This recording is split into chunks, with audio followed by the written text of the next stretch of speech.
নমস্কার বন্ধুরা, শিউলি রান্নাঘরে আপনাদের সকলকে স্বাগত। আমি শিউলি আজ আবার একটি নতুন রেসিপি নিয়ে আপনাদের কাছে চলে এলাম।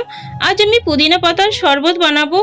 এটা গরমকালে অবশ্যই বাড়িতে ট্রাই করবেন এরকমভাবে বানানো, আমি যেভাবে বানাচ্ছি। আর এটা শরীরের অনেকটাই উপকার করে। আর গরমের সময় এটা যদি খাওয়া হয় শরীর ঠান্ডা থাকবে, হজম শক্তি বাড়াবে।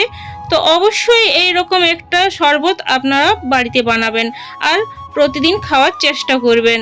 চলুন তাহলে দেখে নিন আমি এই শরবতটা কত সহজে আর কত টেস্টিভাবে বানিয়ে নিই। আর এটা ছোট বড় সবাই খেতে পারবে এইরকমভাবে যদি আপনারা বানান। এখানে আমি প্রথমেই পুদিনা পাতাগুলো নিয়েছি আর শুধুমাত্র পাতাগুলো ব্যবহার করব। আর ফ্রেশ পাতা হলে খুবই ভালো। তো ভালোভাবে ধুয়ে নিয়েছি, পাতাগুলো বেছেও নিয়েছি। একটা মিক্সির জারের মধ্যে আমি এই পাতাগুলো দিয়ে নিলাম। এরপর আরও কিছু জিনিস দেব, যেমন এখানে কয়েকটা বরফের টুকরো দেব। আপনারা চাইলে দিতেও পারেন আর নাও পারেন। আর আমি এখানে বিট লবণ ব্যবহার করলাম, এখানে স্বাদ মতো দিয়ে নিলাম। আপনারা চাইলে নর্মাল লবণও ব্যবহার করতে পারেন। চিনি দিয়ে নিচ্ছি, এটাও স্বাদ মতো দিয়ে নেবেন, কেমন মিষ্টি আপনারা খেতে চান সেই হিসাবে। এখানে লেবুর রস দিলাম, দুটো লেবু থেকে যতটা পরিমাণ রস বের হয়েছিল সেটা আমি পুরোটাই দিয়ে নিলাম। লেবুর রসটা একটু বেশি দিতে হবে। আর এটা সামান্য পরিমাণ ভাজা জিরে আমি দিয়ে নিলাম। শুকনো কড়াইতে জিরে ভেজে সেটা গুঁড়ো করে একটু দিয়ে নেবেন, এটা টেস্টটা অনেকটাই চেঞ্জ করবে আর খুবই টেস্টি লাগবে।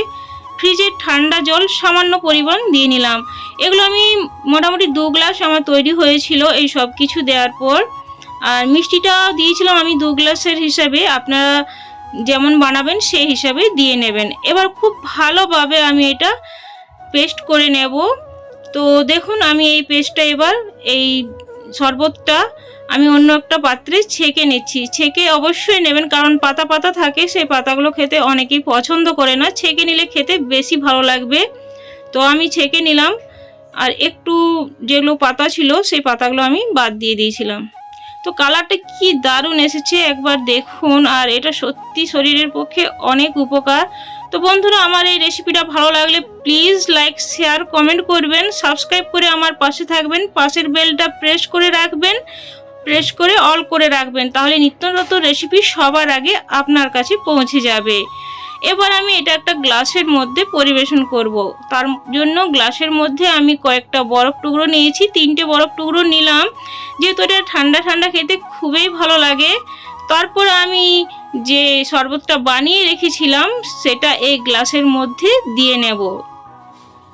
তো দেখুন পুরোটাই দিয়ে নিচ্ছি। আমি এখন 1 গ্লাস পরিবেশন করছি আর বাকিটা রেখে দেব।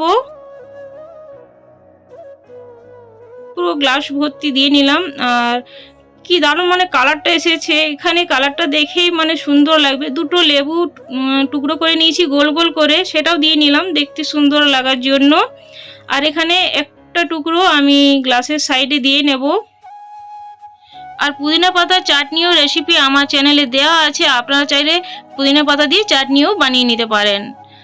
আর একটা আমি পুদিনা পাতা উপরে দিয়ে নিলাম, এক টুকরো, বা উপরে যে পাতাটা থাকে ডগের সেটা দিয়ে নিলাম।